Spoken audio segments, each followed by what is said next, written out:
নিম্নচাপ ভরা কোটালের জেরে উত্তাল সমুদ্র, গঙ্গাসাগরে মৎস্যজীবীদের সমুদ্রে যেতে নিষেধ। কাকদ্বীপ সহ উপকূলীয় এলাকা জুড়ে মাইকিং। বঙ্গোপসাগরে গভীর নিম্নচাপ তৈরি হয়েছে। এই নিম্নচাপের ফলে সমুদ্রের জল উত্তাল থাকবে, তাই মৎস্যজীবী ভাইদের বলা হচ্ছে আপনারা সমুদ্রে মাছ ধরতে যাবেন না।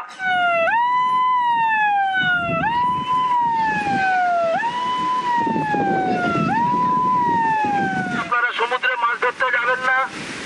নিকটবর্তী তীরবর্তী সুরক্ষিত জায়গায় আপনারা থাকুন এবং যে সকল তীর্থযাত্রীরা সমুদ্রে স্নান করতে এসেছেন তাদেরকে অনুরোধ করা হচ্ছে সমুদ্রের জল উত্তাল থাকবে, আপনারা বেশি দূর গিয়ে স্নান করবেন না। বিশ্বজিৎ প্রতিনিধি রয়েছেন এই মুহূর্তে আমাদের সঙ্গে। বিশ্বজিৎ, গভীর নিম্নচাপের থাবায় উত্তাল সমুদ্র, প্রশাসনের তরফ থেকে ঠিক কি কি পদক্ষেপ নেওয়া হচ্ছে? হ্যাঁ দেখো, প্রশাসনিক ভাবে কিন্তু সমস্ত দিকে নজর রাখা হচ্ছে। তোমাকে প্রথমে বলে রাখি, গতকাল রাতভরও বৃষ্টি হয়েছে এবং এই মুহূর্তে সকালবেলা বৃষ্টির প্রভাব কম থাকলেও কিন্তু দমকা বাতাস, একটা ঝোড়ো বাতাস কিন্তু বইছে কাকদ্বীপ সহ এই উপকূলীয় এলাকায়, এবং যার কারণে এই মুহূর্তে কিন্তু বঙ্গোপসাগর অর্থাৎ সমুদ্র কিন্তু উত্তাল, এবং সেই কারণে যে সাগর ব্লক প্রশাসনের তরফ থেকে যে গঙ্গাসাগর যে সমুদ্র সৈকত সেখানে কিন্তু মাইকিং করা হচ্ছে। সেখানে মূলত যারা পুণ্যার্থীরা রয়েছেন এবং স্থানীয় বাসিন্দাদের সমুদ্রে নামার ক্ষেত্রে বিরত থাকার কথা বলা হয়েছে। তার পাশাপাশি এই মুহূর্তে যেহেতু এই যে একদিকে পূর্ণিমার ভরা কোটাল রয়েছে সামনেই, এবং এই মুহূর্তে যেভাবে ঝোড়ো হাওয়া বলছে তাতে করে যেভাবে সমুদ্রের পরিস্থিতি, তাতে করে 28 তারিখ অর্থাৎ আজকের পর্যন্ত কিন্তু যে যারা মৎস্যজীবী তাদেরকে কিন্তু সমুদ্রের যাওয়ার ক্ষেত্রে নিষেধাজ্ঞা জারি করা হয়েছে, এবং নতুন করে নির্দেশ না পাওয়া পর্যন্ত কাউকে এই মুহূর্তে সমুদ্রে যেতে দেওয়া হচ্ছে না। এই মুহূর্তে কিন্তু বিভিন্ন এলাকাতে যে মাইকিং করে মৎস্যজীবীদের কিন্তু সতর্ক করা হচ্ছে।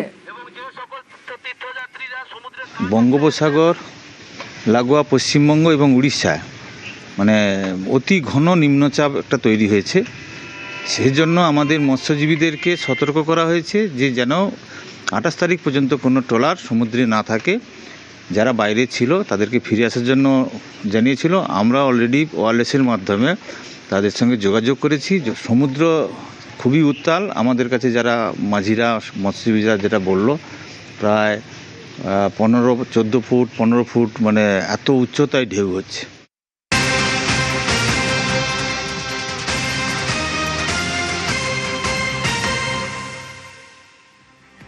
আগামীকাল পূর্ণিমার ভরা কোটালের আগেই মৌসুমীতে নদী বাঁধে ধসের জেরে মৌসুমীর পয়লাঘেরিতে আতঙ্ক।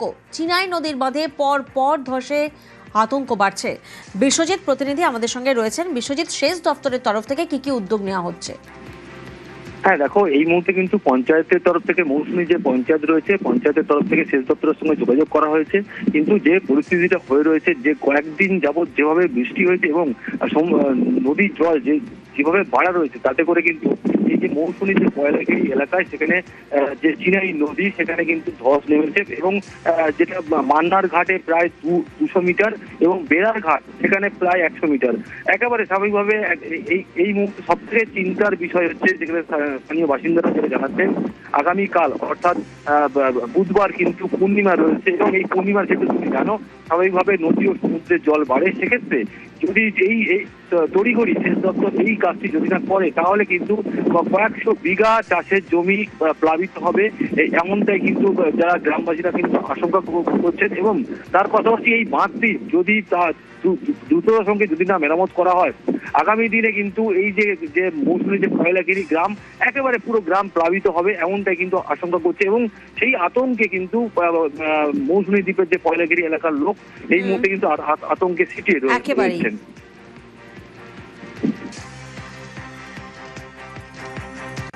কাজের জন্য টেন্ডার হয়েছে, টাকা তুলে নিয়েছে, কিন্তু কাজ এখনো অবধি হয়নি। এখনো সেই ভগ্নদশা অবস্থায় নদী অন্ত আছে।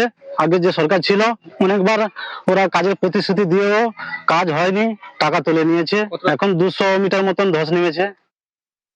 এইটা পাকাপোক্ত কাজ হলে এখানকার জনসাধারণের ভালো হয়। পাইলিং থাকছে না, একটু যদি কংক্রিটের হয় তাহলে ভালো হয়।